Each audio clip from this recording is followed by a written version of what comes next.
Welcome to CRE Success, the podcast, where we help people working in commercial real estate achieve their professional goals.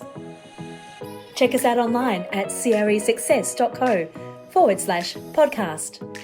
And now here's your host, Darren Krakowiak. Welcome to this bonus episode number 5 of CRE Success, the podcast. It's great to have you with us. Today's episode is being released on December 31st, which is the last day of 2020, the last day of any year, but it is 2020. If you're a dedicated and long-term listener to CRE Success, the podcast, well, firstly, thank you. And secondly, you may actually be hearing this in 2020 because you're the type of person who actually listens on the day that we release the episode. So I want to take this opportunity to wish you all the very best for 2021.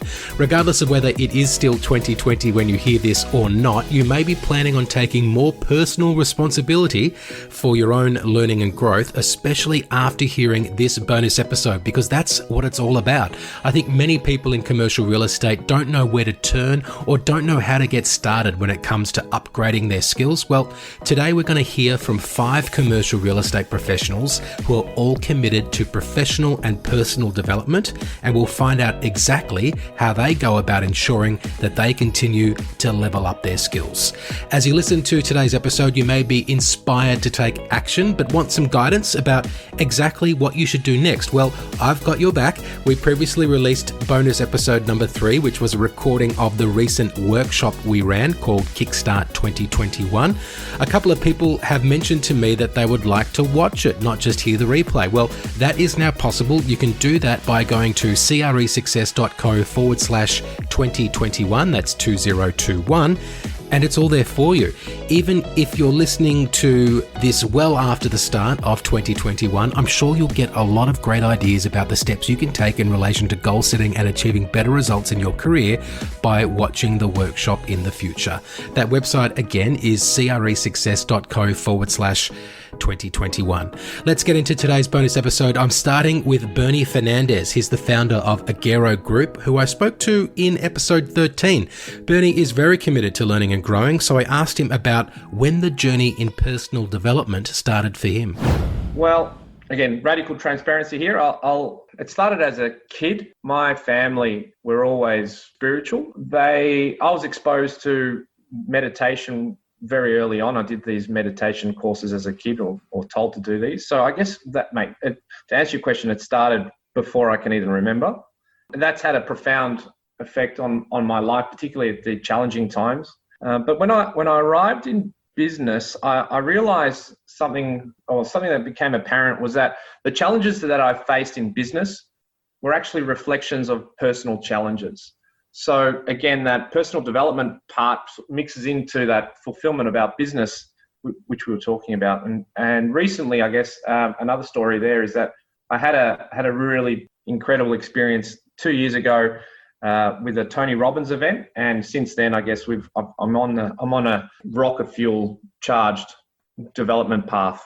Yeah. So what type of personal development resources do you invest in? Well, the Tony Robbins stuff's real easy. Obviously, it's kind of like its own doctrine. But I'm constantly buying books. I have an Audible account, which is literally getting drained every month. And I also invest in a network called Entrepreneurs Organization. I've been part of this network for many years, and that's business and personal development, gains.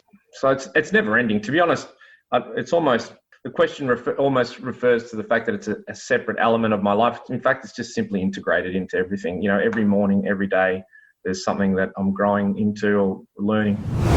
Jeff Moxham has the benefit of having worked in residential and commercial real estate. In fact, his father and grandfather ran Moxham's Real Estate in Parramatta for I think it was about 50 years or so. And he worked there too before moving to JLL and finally opening his own office with Ray White Commercial. So it's with some perspective that Jeff can say that there is a lot about learning and growing that our industry can, learn from the residential sector.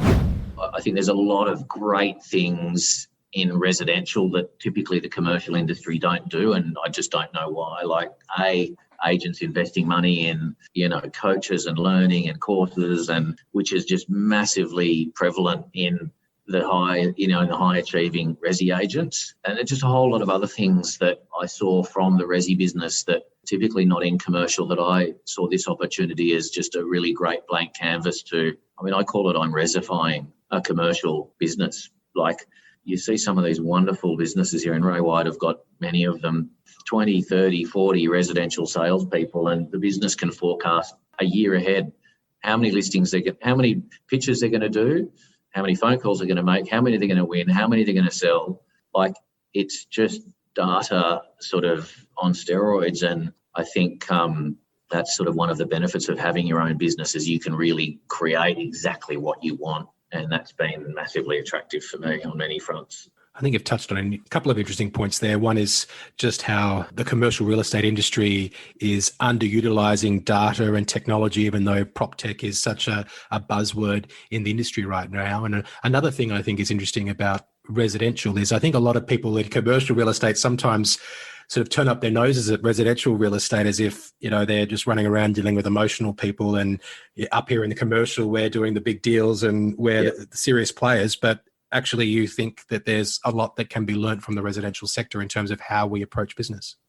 100%. Like pro rata, there's far more regular, high earning residential real estate agents, like with consistency, which is the real key. Like, everyone can have a big month, and the key is keeping it going for year and year and growing and growing. Like, I reckon I would imagine there's far more residential agents pro rata versus commercial that have that success and have that mindset, and that are just obsessed with doing it, like just with growth and just everything that comes with that in terms of lifestyle and just getting up early and learning. And I just love that about the resi agents. All the way back in episode 4, I spoke to Ashley Buller. At the time of the interview, he was just a few weeks into a new leadership role at CBRE, having spent nearly 2 decades at JLL.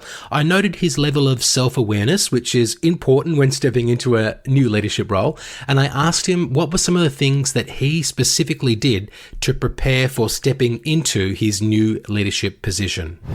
Yeah, good question. So, I did a lot of work on this. Now, it's funny, right? You spend all this time preparing for something like this, and I think that all of that really, really helps you. But when you come into the role, everything seems to be thrown out the door, and you just you're dealing with everything that's before you. Now, you hope that the training that you've done by that point, you leverage those skills that you've been honing that you hadn't really realized that you'd learned. Once again, a long answer to it. But I read books like The First 90 Days, which is actually a really good book. So not only did I listened to it on an audio book, then I actually bought the physical book, and then I went through that book multiple times and kind of learned the different styles and techniques. Now, am I deploying them? Maybe. To be honest, I've been so busy, I actually haven't had time to even go back to the book. I wish I had, but it's just been an absolutely frantic time over the last 9 weeks. I think I will. I took a lot of notes before coming over.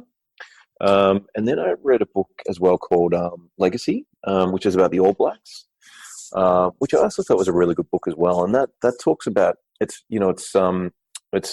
the whole concept around that book is creating this lasting legacy. So it's more than just doing the deal and so forth. It's about creating a culture, creating more than yourself, the team. And one thing they talk about in there is kind of sweeping out the sheds at the end of the day, right? So the way the book reads, and I haven't actually checked it out factually, is, that some of the best All Black players, they're the ones at the end of the day when everybody else is having a drink or whatever they might be doing at the end of their match, they're the ones sweeping out the sheds, just making sure that everything's clean. So it kind of shows that no matter where you sit in the business, you're never above kind of putting in the hard yards and making sure you're there for everyone. Michael Bull has been running his own national agency in the States for over 20 years. He was so underwhelmed by the quality of the existing training available to the commercial real estate industry that he created his own library of training to help others learn and grow. With that in mind, in episode 9, I asked him what's the most challenging part of running a national team. Well, I think it's just really as the company grows. I mean, we have about 50 people, and as the company has continued to grow, it's really just trying to keep the culture, the high quality, the messaging, I started the company for two reasons. And one was that we'd be known, if you used our company name, we'd be known for integrity and we'd be known for the best disposition marketing in the country. And I think those two things would really help drive us to be successful and kind of help us make decisions every day, right? If you use integrity in your business and then you try to be the best that you can be that does what you do and add the integrity, then you'll do the right thing. So, I think having a bunch of brokers and staff, I'm really into training myself and training my folks. My brokers who run the plays, that take in the training I give them, they do extremely well. I mean, they're just really great brokers and they do really, really well. Then I'll see some guys that, you think about commercial brokers where we're confident as a general rule, right? And we're social. And we think we know everything, and we don't accept training well enough. And I think that's one of the challenges that brokers have is we think we know everything. And I've always known that I know nothing. I know I need to learn and grow all the time and get better. And I think that's one of the great things about this business. There's no end to how skilled you can be, and there's no limit to your income. So the most challenging thing is helping guys realize and ladies realize that, don't stop training, just keep trying to get better all the time. And in episode 7, I spoke to Rob Ed, who is a leader by trade who happens to have experience in our industry at Lendlease and now as the Managing Director of Asia Pacific for Unispace. Given his focus on leadership, I simply asked him how he continues to grow and improve as a leader. Lots of learning. Especially having jumped across different industries, I've had to spend a lot of time learning. There's a mix of, probably like everyone, there's a lot of on-the-job stuff. I do spend a lot of time asking my people how they do things, learning how they operate, looking at different models, talking to competitors, talking to peers. So an awful lot of on-the-job learning. I've also been lucky enough to have a fair bit of professional development, through Lendlease and through prior employees. So anything from the company directors course to the Securities Institute course to smaller pieces on innovation or on sales techniques, all those sorts of things. Just training to keep challenging how I think about things. And as a leader yourself, how much do you take responsibility for developing your talent as opposed to relying on company resources or external consultants to come in and facilitate that leadership development and growth? So I tend to take quite a bit of that on myself in terms of a one-on-one mentoring relationship. So I will take the time to talk people through my thinking and how I see things and understanding where they're up to and just helping to identify any gaps they've got and not being critical in that. A gap is a gap, that's fine. Then just talking about how we plug it, and that might be through my time, things I can teach them. It might be through connecting them to others who I see as being strong in those areas. So making sure that we join the dots across the business to make sure people learn from each other. Or it might be plugging in external courses that suit what they need. So right now I'm doing a big sales training program through the business. So teaching people things like spin training because that's been a gap across the business. Or some train the trainer things around that for some of my senior people. For others, where I'm trying to raise them up to go from being sort of middle level managers to being future executives in our business, the people who'll be succeeding me in years to come.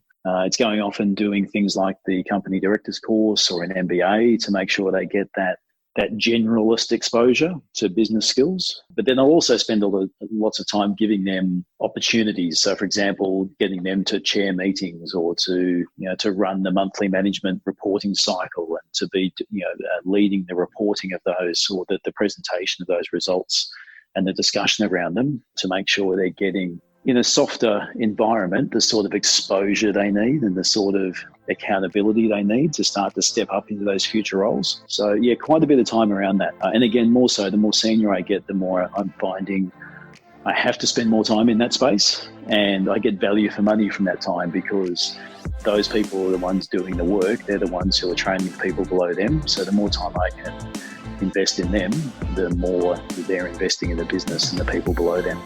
I hope you enjoyed today's bonus episode, which has been dedicated to the topic of learning and growing. At CRE Success, we are all about helping others learn and grow.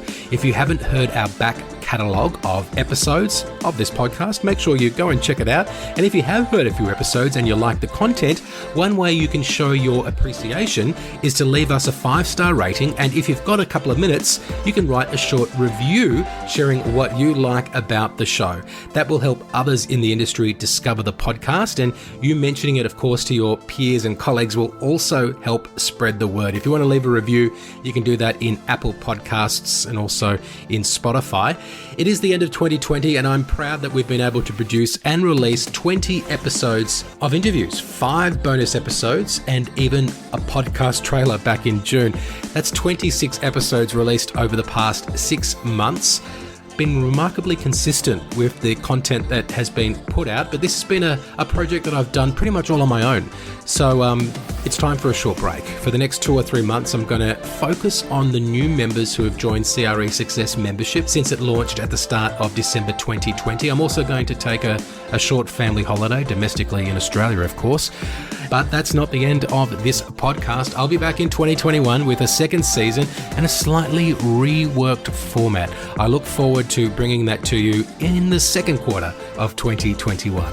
With that being said, we've reached the end of this episode. We've reached the end of season 1. We've reached the end of 2020. Thank you so much for listening, and I will speak to you soon. Thanks for listening to CRE Success, the podcast. If you enjoyed this episode, make sure you subscribe to us on your favourite podcast platform and be sure to leave us a 5-star review. For more information about the show, just check the show notes on your podcast app or visit us online at cresuccess.co.